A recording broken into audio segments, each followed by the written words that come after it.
Last time I was in Kiev, I filmed 3 interviews with operator Starsky, my friend Sabir from CRAF, and Enrico from International Aid Group. When I first started social media, Instagram, on April 29th, it was to fundraise for 4 helmets for our ambulance crew, which quickly became a 4-wheel drive. After finishing my second rotation back in Kiev, after going to look at the first vehicle, the prices were ridiculous. Wartime profiteers. At 10 p.m. one night, I impulsively came up with the idea to go to Germany, that we could buy one for cheaper. Maybe I could beg, borrow and steal and use my credit card. I'd come back with 2 4-wheel drives. 7 a.m. the next morning, I took a bolt all the way to the border. I met my friend Des, who was sleeping in the train station in Krakow. I didn't have a plan. Just like everything in life, I made it up as I went. Tim, who I met on Instagram, was already looking for a truck for me in Stuttgart. And that Pajero still survives to this day. 80 euros. We took Ryanair flight to Stuttgart. We slept on Tim's floor. And then Enrico contacted me. You have to come to Stuttgart. We want to help you. We want to support you. So I said, okay. Des and I went to Stuttgart. There they gave us a generator, equipment for the fire brigades, and for paramedics. Enrico gave me 500 euros cash out of an ATM of his own money, bought us dinner and paid for our hotel. From that, developed a relationship. International Aid Group, which Enrico is a part of, has successfully delivered to Ukraine every month, at least. Every month. As my social media platform has grown, it's gone a lot beyond 4 helmets. It's resulted in over 100 generators, most of them diesel. I've transferred probably almost 100,000 euros to International Aid Group, and I trust them to deliver every time. They deliver what we want, what we ask for, and what they can gain funding for themselves. They learn and they get better every time. So this is the interview with Enrico. I've always felt that anybody that makes a monetary donation to my social media, I consider you a shareholder. I'm responsible to you. So you should know the people you do business with. Here's Enrico from International Aid Group. Thank you very much. Severe, smile. Yo, you got a haircut. Look at this Hilux you've done. This is beautiful. All right, now we have the Germans here with more of our generators. Okay, and that is the compressor. That's what basically keeps this whole war running. So we're gonna see if we can power that. We've got, I think we got 15 3-kilowatt generators here, and we've got 2 of the 8 kilowatts. One of these is earmarked, and some of these actually for the medical university in Dnipro. Jesus, there's just so many needs, you know. It's like, okay, we'll get you a gen. I have one at home. I love these ones with the sidecar, MG42. I bet your grandfather drove around this country in this. I have one with the palm on it. It's beautiful. But here is just 1-wheel drive and not a 2-wheel drive. I have one at home. The second wheel is it's a 2-wheeler. Yeah. Are you anonymous? Problem, yeah. Please, yes. You're not anonymous. No, I'm the Schnitzel man. You're the Schnitzel man. You've been on my Instagram, so you're already on FSB list. Yeah, I know, but it's fine. Can we get a gun in his hand so then he can be on the Track a Nazi Merc list as well on Telegram? And what was that thing there? Oh, you shouldn't tell people that you got more generators coming. I said, well, if that fucker's gonna launch an S300 specifically for us, yeah, I'm gonna be on. Ride on it. Yeah. Ride on it. I'm not agree only if it will be like Kinjal. So only Iskander, no, nothing smaller.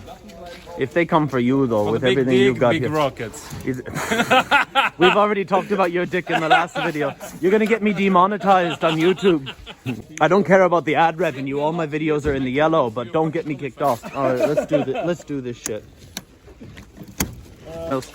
So these are the 8 kilowatt ones. I'm quite excited about this because I've never seen one run on LPG gas before. So that's, oh, there's Ukraine Express doing some more good things here. Yeah, so this one could potentially power your whole operation here, I hope. But we're only gonna find out when we try. Yeah. So, and that's a good brand too. Poner is on. Yeah, it was very expensive one. Yeah? Those were what, 1,400 each? You got a deal on them. Yeah, 13.90. 1,400 euros. That's your No fucking way. that's your Christmas present. If it works, Shit. you guys can keep using it until I pray for that. until the spring, until we have like better war capabilities, Oh.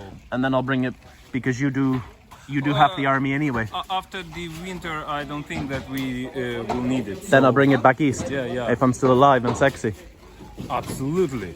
Oh my god, could you I have imagine? no chance. Could you imagine if something happened to me? I will kill you. Kill me. All right, let's get to work, motherfuckers.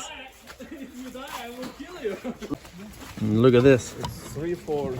Smile. International Aid Group. They bring the good shit. Yeah. Not diapers. Not expired syringes. What have I got there? Look, this is some stuff you can give to the guys in Frontline. It's a pen. Oh shit, lovely. This is for to heat water. This is sexual? No, Kind of looks it like looks the- like that. It's but it's not for. It's for energy. covering the face. It's energy bars. Ah, It's not sorry, them I for just you. always think Germans are into this dirty shit. How many plates have we got here? 400. 400 plates. Jesus. Like, these are serious guys, you know? I only started social media in almost May, and I had no idea what was going on outside of my rotation in Ukraine, let alone all the networks in Europe to supply us, to fund us, to get us the shit we really need. When I first met you, I was coming to Germany on the whim that maybe we could buy 2 4-wheel drives instead of 1 for the price difference between Ukraine. And we had talked once or twice on Instagram, and you said to me, Brandon, you need to come to Stuttgart. You need to come to Stuttgart. And I said, okay. I think it was one of the best choices I've made the whole war. When me and Des showed up to meet you, that blew my mind. That blew my mind. Took us to dinner, had a hotel, and you went and took 500 euros out of your own bank account, out of an ATM, to give us money to help us with our trip. Because I was nowhere near as well financed as I am now. Yeah. What brought you to do what you do now here in Ukraine? I grew up as a children in a small town in in south of Germany, and my mother always told me if there are people who need your help, even if you don't know them, you have to help them. And that was what I learned of them. That was how I grown up, and that's what I'm maybe still doing. And also, if my mom is not very happy that I'm always here to help because she thinks it's dangerous, I'm still doing it. And if she say, why are you doing it? I say, yeah, because I have been teach that from you. And I'm very thankful also to my mother that she let me grow up like this. Yeah, and then some weeks before the war, I was still in contact with some guys I know from Kiev. And then on the 24th of February, the full-scale invasion from the Russians started. And we still had contact, and then they write me that the Russians started attacking Ukraine. And the next day we did connect to other friends from South and West Germany, also some guys from Berlin, and we start collecting stuff they need. Some military stuff, some helmets we had, some plates, gloves, all we can get, also food cans. And I think 2 or 3 days later, on Monday and Tuesday, after the war starts, we sent the first 2 vans to the border. Yeah. The guys from Kharkiv picked it up. Yeah. But what was your relationship with your love of football in Ukraine, if you don't mind talking about that? Like, that's kind of really, I don't understand the whole story, but I think that's pretty cool. The connection to, or also between the football clubs. all the guys from Hanover, from Kaiserslautern, from Nuremberg, from Berlin are connected. We spend the money, we spend the stuff in, because we know that a lot of the football guys from Kharkiv, from the Dnipro, from Kiev go on the first day of war directly to defend the Ukraine, and they are the same kind of people like we are. So we need to help them. There is not a question of it's Ukraine, if it's German, or if it's France. No, I love that. I love that. And you were involved with an organization, a member of an organization that dealt with disaster relief. So if we had met in June, how many times were you in Ukraine by then? Because you've consistently come at least every month with a supply run, haven't you? Yeah, we start in the first week of March. We stay with a small tent at the beginning of the... You worked at the border, didn't you? Yeah, directly in the border in Rebandon, and we stay there for a whole week. Then I go back for a week, and we thought, okay, the work is done. But then we see, okay, war is ongoing. So we already sitting in the plane, going back to Germany from Krakow, and already make planes to come back. And then 1 week later we were back. And since then we're here. It was with another organization. We stay here, so it's like it was 10 day here, 10 day working, 10 day here, 10 day working. And they had to leave the country around May because they run out of donations, which is still a big problem for all the NGOs working here. And they already have a task on bushfire fighting, and the season starts in June, so they have to prepare for this. But for some guys of this organization, we decided we still want to stay here and still want to work here. And then we found a new organization, which is an international aid group. Yes. And the organization, the new one, is still ongoing here and is more or less specialized for medical help, for hospitals, for frontline medics. Also brought over a lot of cars, ambulances, and also, if needed, some protection equipment like helmets or blades to protect them. Maybe like the 400 armor plates you brought here today, for example? Maybe something like this, yes. Something like this. Yeah, that's why it's really important to me to get you on here. Like, you're not the only one, but you're one of the best. You bring what we want, not what you think we should have. We also do this at the beginning because all people don't want to go to Ukraine. They come to the border, and it was very funny because we had the tent, like a small town, and we came back from a mission to drop things in Ukraine, and we came back, and the whole area was full of 3 or 4 tons of stuff. Nobody told us where it's from. They only drop it because, oh, there are Germans. Drop it there. Oh, we can trust Germans. Yeah, we can trust the Germans. Yeah. I don't know why, but they do. German, Swedes. Yeah, and there was a lot of stuff nobody needs. We also gave a lot of stuff back to other organizations to use it for refugees in Poland, for example. Yeah. In the camps close to the border, and the stuff for hospitals and all this shit we bring into the country because we sorted before, and that's what we're also doing now. We sorted and we only bring the stuff into Ukraine because it's still expensive to come here, which is needed. I don't need to drop tons of stuff I can buy here for cheaper price. It's senseless. And that is such an important thing when people want to send me socks, people want to send me flashlights, people want to send me... I have socks for you also. Yeah, I know your socks are nice. You understand this, where it's like in Ukraine, there's so many things we can get cheaper and faster than people want to send them to us from abroad. Yeah. The amount of people who've made efforts from, and I don't want to insult them in any way, but they want to send things from America that we can buy here, and they end up paying more in shipping. The people send it was funny because I think it's a problem of an information lack.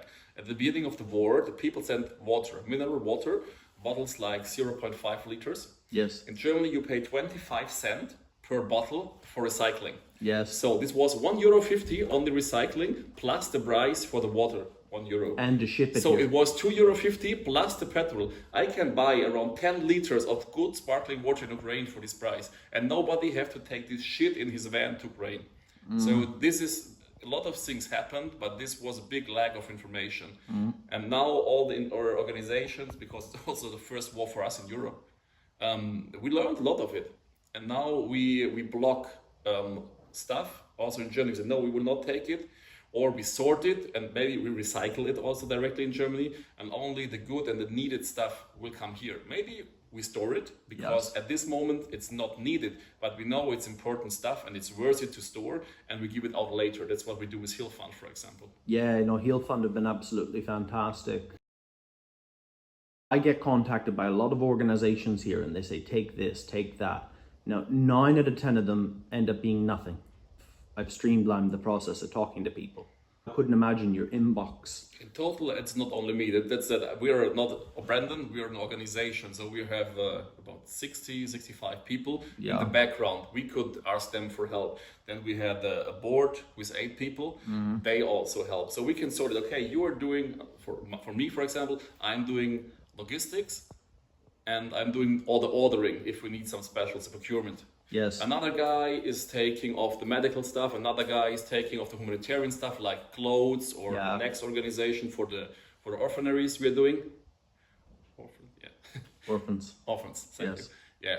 And so for me, it's easier to act. And also my wife, Anna, is also here with me, and she is doing all the Instagram. She's sorting the mails. She's super amazing, by the way. She's a nice and hot one.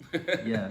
If she can, she directly answer and reply to the people. She block a lot of shit from me, and so I also have only to focus on the things who are worth to work on it. It's not not arrogant or something like this. It's only I only can focus because I have a full-time job. I have to work 40 hours as a project manager in a big company. And I still have to focus on my work here because I want to do one of the most famous companies in Germany. Yeah, we're not going to mention. I love them. Yes. You've been so accommodating to everything I've needed. You've supplied a hospital and you have extensive relationships in Kharkiv Oblast. Probably know better than me. How many generators have you brought into Ukraine for me as of today? It's got to be about 40 some. Yeah, for sure. Now it's 40 or more now, yeah. I think by the new year we could be at 60, 70 generators. You know how to do the paperwork, you have other contacts. I benefited from your contacts here. Now you have relationships with people maybe you've met through me, like in the Netherlands, say for example, people in England, people with real stuff to offer, like Motorola VHF radios, litters, and it's like, I just say, yeah, talk to Enrico. Yeah. Send it to him, and it'll be here with me next month. Yeah, our house is Brandon's big warehouse now, and my wife is always killing me for that, but I can't stop. But yeah, it's also for us. It's easier to work because it's a country I never was before the war. I am here since first week of March, so now I have some relationships to people I really call my friends. I met them also for drink and stay the time with them if we're not on a mission, and I trust them. And I trust 2 or 3 other peoples because I work with them since the beginning, or like with you since May. Yeah. And you never, sorry for this, fucked me. It's always a relationship on the same eye. You ask me what you need. I try to solve it, and you are also not fucked if I cannot solve it. I will try my best, and it's always hand in hand. And that's the reason you only need to send one message. I need this. And we don't need to do much, blah, blah, blah. Oh, how are you, Brandon? And because I know if you're fine or not, and in what situation you are with all the stress you have and all the work. And so, yeah, it's for me a big benefit to work with you because it's easy work. It's easy for me. Our relationship has been work, and it's been good work consistently over the months. You want to get a house in Ukraine. You want to move to West Ukraine. Yeah, we are now moving to another country, to another city in Germany. But the long-term goal for us is to move to Western Ukraine because maybe it sounds a bit strange to the people, but for me, what I see of Ukraine for now, maybe it's not much, but it's like Germany. I grew up 30 years ago. People have more worthy things like meeting family, spend the time with the family if there are public holidays, and keeping up traditions with traditional music, singing, clothes. But that's one thing in Germany, we still try to stop this. And that's, I grown up with this, I'm fine. It's not about nationalism or shit like this. It's only keeping up the culture. Yeah. And I love this culture from Ukraine. The people are so friendly. They have amazing food. They have beautiful landscape, beautiful culture and history, and I love it. How do you rate their beer compared to German beer though? They have beer. I only drink the hard stuff here. Sorry. Yeah. You don't have time for beer. You need to drink strong alcohol. Yes, when it you're must be fast. Yeah, but there'll be plenty of time for that. Thanks for taking the time with me today to do this. A lot of people on my YouTube really like the interviews with the people. You didn't only come on this trip for me. You came on this trip to supply 2 other units. Yeah, you know, I will come for you everywhere, but unfortunately I also have some other things. Yeah, and you have to make a living, and you've got a beautiful wife to be. But I can't stress it enough. The stuff you bring into this country is the good stuff. You know, the stuff that I want, the stuff that the army wants, the things that sometimes I didn't even know we needed. And I've met some of the people that you help, and they don't have a public face on social media, and there's for reasons. And some of those people I've worked with, I'm gonna work with. We can't really share that, but the biggest heroes in this war, some of the people you help, they'll never be seen on a camera. Yeah. And you're not seen on a camera too often, but now you are. Yeah, unfortunately. But I don't want to be public or something like that. And I know what you're doing is great because it gives a new way to help to work. I don't want to do it like you doing, but I really appreciate that you are doing this for me in this kind of view, or for a lot of people. And I'm sure not everybody wants to be in front of a camera. But at the end, we are not here to be in front of the camera. We are here to help people. And I know if I deliver the stuff to you, we can rescue 1 life, 100 life, and every life is worth to be rescued, to be safe. And that's the reason to go on. And well, this is it. I didn't want to. It was 2 months into the war when I decided to buy armor plates off someone as opposed to my Soviet shit. And I realized the price of them for $1,000. I says, if I don't go on the camera here, I'm going to go broke and go home. yeah. But if it wasn't for that social media, Instagram, which is now, this is YouTube, we never would have met. A lot of us never would have met. And even in the building we're sitting in right now, we never would have met the people. So I just want to say thank you. In this video, I won't be putting my PayPal or any of my links. I'm going to put your guys's, because you're faster, streamlined, and when guys help you, it helps me. In total, it's a small group of people connected over whole Europe, which is working together. A lot of people came in at the beginning of war, and this group is getting smaller and smaller, but we're sure better connected, and we know who's for real now. Yes. Only a few left, and these are the guys who I think will stay till the end. I'm gonna stay, because we've got nothing better to do. Yeah, don't tell my wife. But I don't know if you feel this way, but I don't know how it's gonna play. This is probably the best thing we'll ever do with our lives. For sure. Yeah. I was with the fire department in the past, but from my feeling inside, it's the best thing I could do with my life to help people here, because I see it's worth it. You see all the generators and all the defibrillators are going to the right places to help and to save. Yeah. And this is more worth as every euro I can earn in the company in this time.